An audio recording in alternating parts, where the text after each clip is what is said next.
60% of the American public is about to lose everything they have. People living paycheck to paycheck are about to go broke. The GDP numbers came in yesterday, and of course the economy receded, which I predicted 2 months ago, and people laughed. Mark my words, the second quarter is going to be far worse. Tariffs on Chinese products at 145% are about to kick in, which means everything you buy from China on Amazon or elsewhere is about to go through the roof. Grocery store shelves are starting to empty at Walmarts across the country, and of course grocery prices continue to soar. People who've been financing groceries on credit are starting to default on those payments.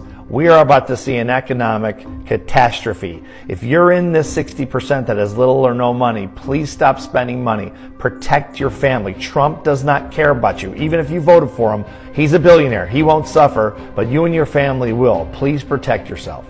Americans are leaving this country in record numbers. And I'm not talking about vacation. I'm talking packing their bags, booking their flights, and leaving for good. In the first few months of 2025 alone, the amount of people that just said, "I'm done," and moved abroad doubled from the year before. That's not just a blip, okay? That's a wave. So why? Same reasons you and I complain about every day. Cost of living going through the roof, political chaos that never seems to end, and the fear of safety even when you're just going to the grocery store. But here's the thing, it's not just dreamers or millionaires doing it. It's normal people. It's people with families, it's young people, old people, retirees, people who are working remote. One common thread holding all of these people together is they just want a dignified life. That's why you're seeing places like Greece, Spain, France, Portugal. Their cafes are filling up with Americans who are just done. People love to scream, if you don't like it, leave. Well, we are, thousands and thousands of us. We will be joining that wave soon. If you're curious about moving abroad, stick around, because we're about to embark on this journey ourselves. And we can't wait.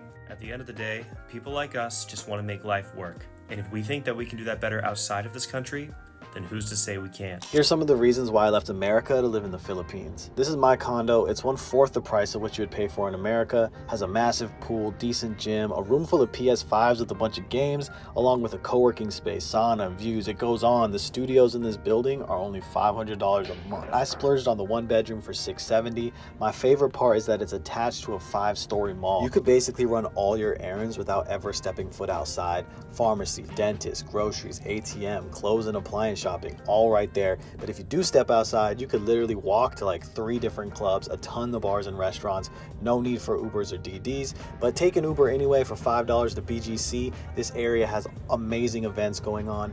I'm not rich in America, but when I moved here, I realized rich means so much more than just yearly income. And the most ironic thing is, once I got my free time, I was able to pursue a passion which eventually started making me money, which I would have never found out if I stayed as busy as I was in America. Statistically, the people who leave with remote jobs end up making more than the people who stay, and their money goes further. But Americans don't understand. This comment got over 3,000 likes from people I know have never been here. More people need to be talking about this. Send this to someone who needs it. And I were sitting on the porch this morning and we were just discussing the culture in the United States and how there's always this undercurrent of like violence and hostility, and it's everywhere all the time, and you feel very vulnerable to it, and sometimes you don't really even know you're feeling it, but it's there. And I asked them, when you go to a movie theater, do you assess who's in the room and who might be a threat and who might be hiding something in their coat, and like what you would do if they just like stood up and started shooting?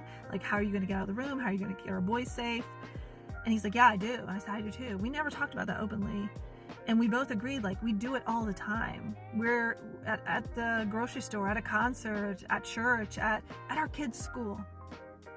What if who among these people is a threat? And what would we do if they stood up and started to do something? How would we get out of here? How would we protect our kids and ourselves? That is always in our minds. And I don't think we realize the mental toll and the physical toll that takes on us to always be doing those mental calculations. And then not only that, but the culture in the US is such that you're always feeling like someone is trying to get one over on you or like use you somehow. There's always this sense of like you're competing, you're not helping each other, you're not supporting each other, you're competing with each other.